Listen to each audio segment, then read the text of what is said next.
രാത്രി 11:30 മണിക്ക് റിപ്പോർട്ടർ ടിവിയിലെ പ്രിയപ്പെട്ട ഡോക്ടർ അരുൺ ഇന്നലത്തെ പത്രസമ്മേളനവുമായി ബന്ധപ്പെടുത്തി അദ്ദേഹത്തിൻ്റെ ഒരു വിലയിരുത്തൽ, അതായത് ചില കാര്യത്തിൽ ഞാൻ ഹോംവർക്ക് ചെയ്യാതെയാണോ, കുറ്റപ്പെടുത്തിക്കൊണ്ടല്ല, ഹോംവർക്ക് ചെയ്യാതെയാണോ ഈ വിഷയങ്ങൾ ഒന്ന് രണ്ട് കാര്യങ്ങൾ പറഞ്ഞിട്ടുള്ളത് എന്ന് അദ്ദേഹം പറഞ്ഞിട്ടുണ്ട്. കാരണം ഇത് ലക്ഷക്കണക്കിന് ആളുകൾ കേൾക്കുകയാണ്. അപ്പോൾ അതിലൊരു ക്ലാരിഫിക്കേഷൻ കുറേ ദിവസമായി നമ്മൾ കണ്ടുകൊണ്ടിരിക്കുകയെന്ന് പറഞ്ഞില്ല. അപ്പം ഇന്നത്തോട് കൂടിയിട്ട് ഞാൻ വളരെ എന്താ പറയുക, സീരിയസ് ആയിട്ടുള്ള കേരളത്തിൻ്റെ ചരിത്രത്തിൽ ഏറ്റവും ഇടതുപക്ഷ പ്രസ്ഥാനം ഏറ്റവും അതിശക്തമായ സമരം നടത്തിയ ഒരു കേസായിരുന്നു സോളാർ കേസ്. ആ സോളാർ കേസ് അട്ടിമറിക്കപ്പെട്ടു എന്നും ഇവിടെ അതിലെ കേസുമായി ബന്ധപ്പെട്ട വാദികൾക്ക് നീതി കിട്ടിയില്ല എന്നുമൊക്കെയുള്ള ഒരു ചർച്ച ഇന്നും രാഷ്ട്രീയ രംഗത്ത് നിലനിൽക്കുന്നുണ്ട്. നമുക്കെല്ലാവർക്കും അറിയാം, നമ്മളൊക്കെ പല കാര്യങ്ങളും ഡിസ്കസ് ചെയ്യുമ്പം സോളാർ കേസ് കയറി വരാറുണ്ട്. അതുമായി ബന്ധപ്പെട്ട ഒരു ഉന്നത പോലീസ് ഉദ്യോഗസ്ഥൻ പേര് വെളിപ്പെടുത്താൻ കഴിയാത്ത ഇന്നത്തെ സാഹചര്യത്തിൽ അതായത് പറയുന്നുണ്ട്, എനിക്ക് അയച്ച ആ കേസിനെ സംബന്ധിച്ച് അതെങ്ങനെ അട്ടിമറിക്കപ്പെട്ടു എന്ന കാര്യം സൂചിപ്പിച്ചുകൊണ്ടുള്ള ഒരു വോയിസ് മെസ്സേജാണ് നിങ്ങളെ ഇന്ന് കേൾപ്പിക്കാനുള്ളത്. വളരെ പ്രധാനമാണ്. കാരണം കമ്മ്യൂണിസ്റ്റ് പാർട്ടിയുടെ ചരിത്രത്തിൽ ആ പാർട്ടി നടത്തിയ ഏറ്റവും നീണ്ടുനിന്ന അതിശക്തമായ ലക്ഷക്കണക്കിന് സഖാക്കൾ തിരുവനന്തപുരം വരെ വന്ന് പട്ടിണി കിടന്ന് ക്യാമ്പ് ചെയ്ത് ഇതിൻ്റെ സത്യാവസ്ഥ പുറത്തു കൊണ്ടുവരണം എന്നാവശ്യപ്പെട്ട് നടത്തിയ ധീരോദാത്തമായ സമരം നമ്മളാരും മറന്നിട്ടില്ല. ആ സംവിധാനത്തെയും ആ പാർട്ടിയെയും ഇടതുപക്ഷ മുന്നണിയെയും കേരളത്തിലെ പൊതുസമൂഹത്തെയും നന്നായി വഞ്ചിച്ചുകൊണ്ട് ആ കേസ് അട്ടിമറിക്കപ്പെട്ടു എന്നാണ് ഈ ഫോൺ സന്ദേശത്തിൽ അദ്ദേഹം വെളിപ്പെടുത്തുന്നത്. അതിൻ്റെ പ്രധാന ഉത്തരവാദി ഈ പറയുന്ന MR അജിത് കുമാർ ആണ് എന്നാണ് അദ്ദേഹം വ്യക്തമാക്കുന്നത്. ആ സന്ദേശത്തിൽ നിന്ന് മനസ്സിലാകുന്നത് ആ ഇൻവെസ്റ്റിഗേഷൻ ടീമിൽപ്പെട്ട അന്വേഷണവുമായി ബന്ധപ്പെട്ട ഏതോ ഒരു പോലീസ് ഉദ്യോഗസ്ഥനാകാം അദ്ദേഹം. അതൊക്കെ ഇനി അന്വേഷിക്കുന്ന നാളെ ഇതിനൊക്കെ ഒരു അന്വേഷണം വരികയാണെങ്കിൽ അന്വേഷിക്കുന്ന ഉദ്യോഗസ്ഥർ അന്വേഷിക്കട്ടെ.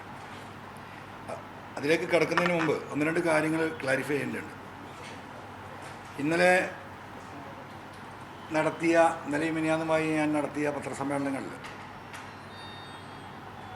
ഒരു ഒറ്റ കാര്യം എൻ്റെ ശ്രദ്ധയിൽപ്പെട്ടത്, ഞാൻ പൂർണ്ണമായിട്ടും വാർത്തകളൊന്നും കേട്ടില്ല, എൻ്റെ അനലൈസ് റിപ്പോർട്ടുകൾ കേട്ടില്ല. രാത്രി 11:30 മണിക്ക് റിപ്പോർട്ടർ ടിവിയിലെ പ്രിയപ്പെട്ട ഡോക്ടർ അരുൺ ഇന്നലത്തെ പത്രസമ്മേളനവുമായി ബന്ധപ്പെടുത്തി അദ്ദേഹത്തിൻ്റെ ഒരു വിലയിരുത്തൽ, അതായത് ചില കാര്യത്തിൽ ഞാൻ ഹോംവർക്ക് ചെയ്യാതെയാണോ, കുറ്റപ്പെടുത്തിക്കൊണ്ടല്ല, ഹോംവർക്ക് ചെയ്യാതെയാണോ ഈ വിഷയങ്ങൾ ഒന്ന് രണ്ട് കാര്യങ്ങൾ പറഞ്ഞിട്ടുള്ളത് എന്ന് അദ്ദേഹം പറഞ്ഞിട്ടുണ്ട്. കാരണം ഇത് ലക്ഷക്കണക്കിന് ആളുകൾ കേൾക്കുകയാണ്. അപ്പോൾ അതിലൊരു ക്ലാരിഫിക്കേഷൻ. ഒന്ന്, അദ്ദേഹം പറഞ്ഞത് സാജൻ സ്കറിയ വിഷയത്തിൽ, ഈ വയർലെസ് ചോർത്തിയ വിഷയമല്ലാത്ത ഒരുപാട് കേസുണ്ട്, അതവിടെ നിൽക്കട്ടെ, വിഷയത്തിൽ ഇതിനെ രാജ്യദ്രോഹ കുറ്റം ചുമത്തിക്കൊണ്ട് കേസെടുക്കണമെന്ന് പറഞ്ഞ് ഈ പറയുന്ന വീഡിയോ ഉൾപ്പെടെയാണ് ഞാനന്ന് DGPക്ക് കത്ത് നൽകുന്നത്.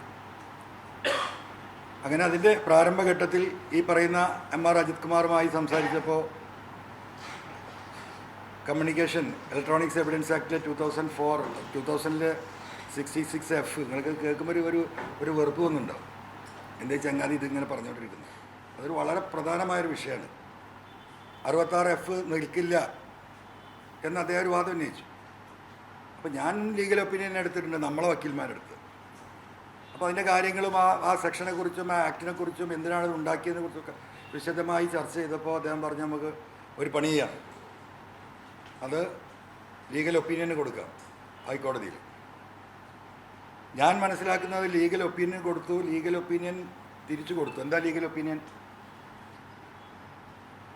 ഈ പറയുന്ന 2000-ലെ ഈ ആക്ട് 66F പറയുന്നത് പോലീസ് സേനയുടെ അല്ലെങ്കിൽ ഗവൺമെൻറ്റിൻ്റെ ഇത്തരത്തിലുള്ള സേനകളുടെ ലോ ആൻഡ് ഓർഡറോ അല്ലെങ്കിൽ ഈ രാജ്യം കാക്കുന്നവരോ ഏത് സേനയായാലും അവരുടെ മെസ്സേജുകൾ ചോർത്തപ്പെട്ടാൽ അത് കമ്പ്യൂട്ടറുമായി ബന്ധപ്പെട്ടാണ്.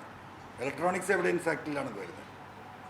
അപ്പോൾ കേരളത്തിലെ ഈ പറയുന്ന വയർലെസ് സിസ്റ്റവും അവർ കൊടുത്ത ഒപ്പീനിയൻ തന്നെ അങ്ങനെയാണ്. Whether it is connected or integrated with the software computer system it will attract. അത് കമ്പ്യൂട്ടറുമായി സോഫ്റ്റ്വെയറുമായി ഇൻ്റഗ്രേറ്റ് ചെയ്തിട്ടുണ്ടോ എന്ന് ആർക്കറിയില്ല. ഈ ലീഗൽ ഒപ്പീനിയൻ കൊടുക്കുന്ന വക്കീലിന് അറിയില്ല, ഡി ജി പിക്ക് അറിയില്ല, ഡയറക്ടർ ജനറൽ ഓഫ് പ്രോസിക്യൂഷൻ. അദ്ദേഹം പറഞ്ഞ whether it is integrated with wireless and the computer, whether it is integrated with the computer system, software system, it will attract 66F ആണ്. അപ്പോൾ പിന്നെ അത് പരിശോധിക്കേണ്ട ആരാ? പോലീസാണ്. ഇൻ്റഗ്രേറ്റഡ് ആണ് കേരളത്തിൽ. ആ ഇൻ്റഗ്രേറ്റഡ് ആണെങ്കിൽ അത് പ്രകാരം കേസെടുക്കണം. അപ്പോൾ ഡോക്ടർ അരുൺ പറഞ്ഞത് അങ്ങനെ ഒപ്പീനിയൻ വാങ്ങിയിട്ടുണ്ടോ ഇല്ലേ എന്ന് MLA പരിശോധിച്ചിട്ടില്ല എന്നാണ്.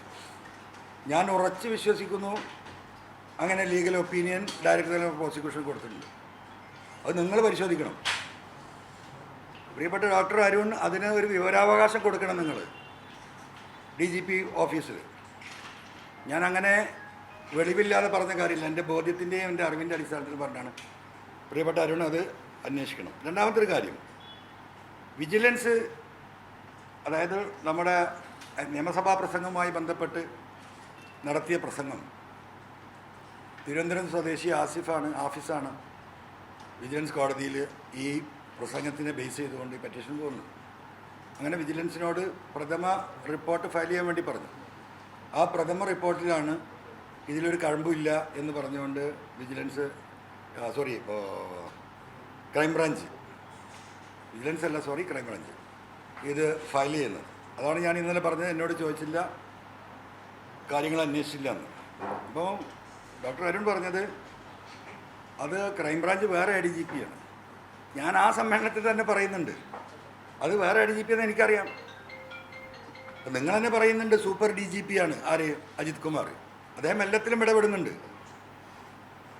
അതുകൊണ്ടാണ് അത് ടോർപ്പിഡ് ചെയ്യപ്പെട്ടത് ഞാൻ പറഞ്ഞു. അപ്പോൾ ഞാനൊരു ബോധവും വിവരമില്ലാതെ അല്ല അത് പറഞ്ഞത്. ആ കാര്യം കൂടി അതിൽ ആ സമ്മേളനത്തിൽ ഞാൻ എവിടെയോ പറയുന്നുണ്ട്. മറ്റൊരു കാര്യം നിങ്ങളെയും കൂടി അറിവിലേക്ക്, പ്രിയപ്പെട്ട അരുണിൻ്റെയും കൂടി അറിവിലേക്കാണ്. എവിടെ വിനോദ് കുമാർ? ക്രൈംബ്രാഞ്ച് ADGP വിനോദ് കുമാറായിരുന്നു അന്ന് ഞാൻ ഈ പരാതി ഓഫീസ് കൊടുക്കാം. അദ്ദേഹം രാജിവെച്ച് പോയി. അദ്ദേഹം പോലീസിലേ ഇല്ല ഇപ്പോൾ, മനസ്സിലായോ? അദ്ദേഹം പോയി. അങ്ങനെ അതിൻ്റെ കാരണം എന്താ നിങ്ങൾ അന്വേഷിച്ചോളൂ. അപ്പോൾ ഞാൻ ആ ഭാഗം ഒന്ന് ക്ലിയർ ചെയ്യാണ്.